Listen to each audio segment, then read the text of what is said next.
Hello. Hola Guillermo, buenas noches, un placer, muchísimas felicidades, un orgullo como mexicano.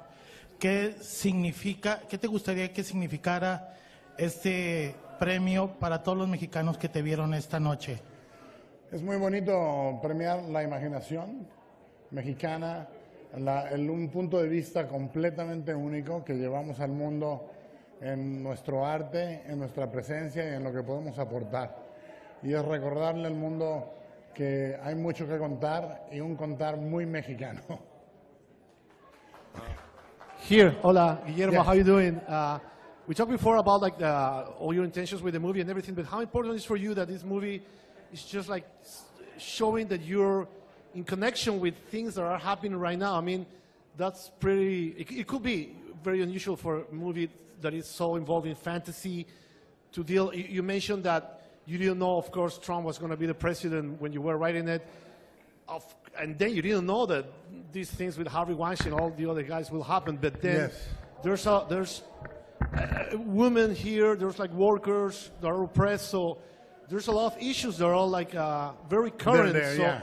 so do you feel that's like, can be a coincidence? It's probably something that, so you feel that you're part of the conversation right now? You're in contact with what is going on? How important is that for you? Well, I think that the important thing about fables and fairy tales is that they were created to address things that you cannot address as easily and embody as beautifully as you do with parable, which is what we are.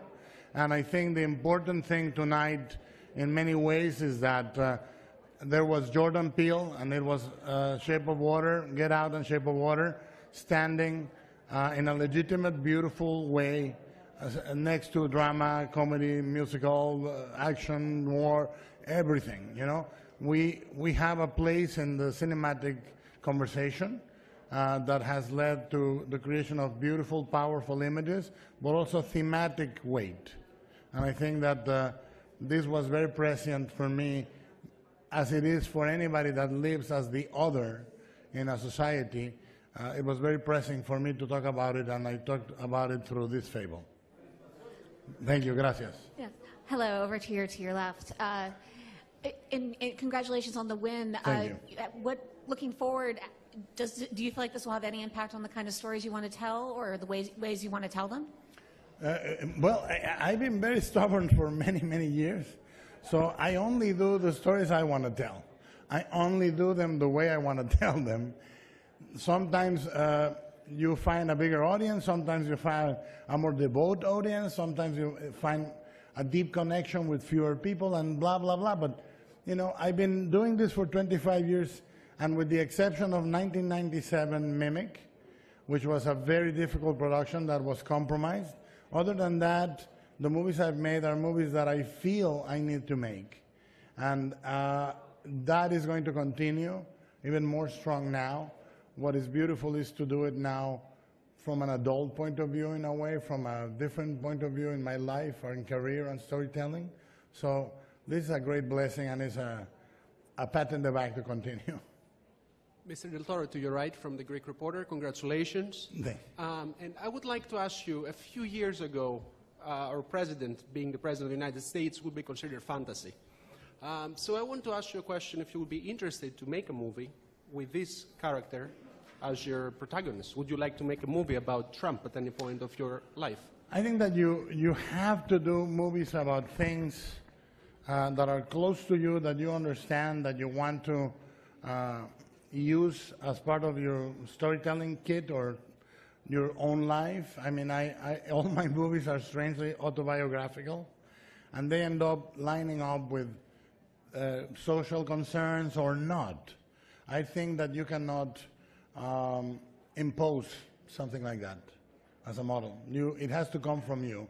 I think the movie is very pertinent to now, The Shape of Water. And it's not because I tried to make it so. It just happened to be. I am interested in different type of monsters. Congratulations. This is a beautiful love story that you've won for, but you also tweeted very movingly the other day about the importance of telling stories so that young women will see that they don't always have to be part of a love story. How do you balance those two things in your work? I think you approach each character with a different concern. When I write somebody like Mercedes in Pan's Labyrinth, I'm writing a very strong woman that is part of the resistance, the guerrilla, in post-war Spain, you know. And then you do it, and you don't superimpose a pattern of a love story on top of that. You are sincere with your character. You provide the best possible tools for the character to articulate. When you do somebody like Mako Mori on Pacific Rim, when you do somebody like Jessica Chastain, when you do, you know, I love writing these characters, and each of them tells you what they need. And if they need a love story, by God, you write them a great love story.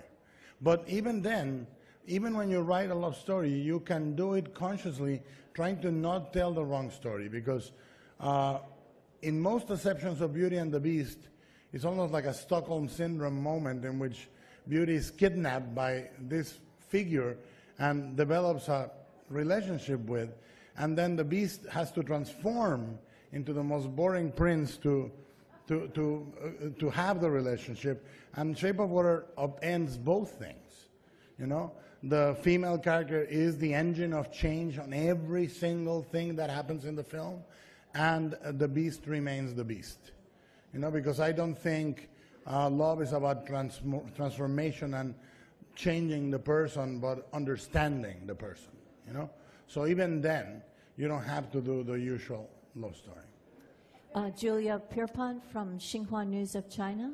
Yes. Could you really understand and have an extraordinary ability to look into the shadow side, into the darker side Yes. of human nature and fantasy Yes. and terror. But you also are a really joyful and loving person. Yes. So how do you find that balance? I'm Mexican. And you know, no one loves life more than we do, in a way, because we are so conscious about death. So the preciousness of life, standing side to side to the one place we're all going through. Let's say everybody in this planet boarded a train that was final destination death. So the train, we're going to live. We're going to have beauty and love and freedom. And I think that when you eliminate one of the two sides from the equation, it's a pamphlet. When you take in account the dark to tell the light, it's reality. Guillermo, thank you so Oh, she had one, but okay. much. Jimmy. I have a funny practical question. Yes. Okay. Now there are so many movies, so many TV shows with imaginative characters, aliens, monsters. Yes. How do you sit, think, how do I do this differently? Because after a while, for me, so many aliens look the same in every movie. You know what I mean? How do you come up with the practical answer to creating something unique when so many people are doing it? What I think you need to do is you do not drink from the source that has been done. You know, you have to. A visual vocabulary is the same as a spoken vocabulary. Mark Twain said the difference between the right word and the almost right word is the difference between lighting and the lighting bug, and it's the same with visual design. If your culture encompasses fine painting, sculpture, architecture, pop culture, yes, illustration, comics, you have a breadth of language in which you can articulate a design and not have it be something somebody already did. Thank you very much, and thank you. Bye-bye. Gracias.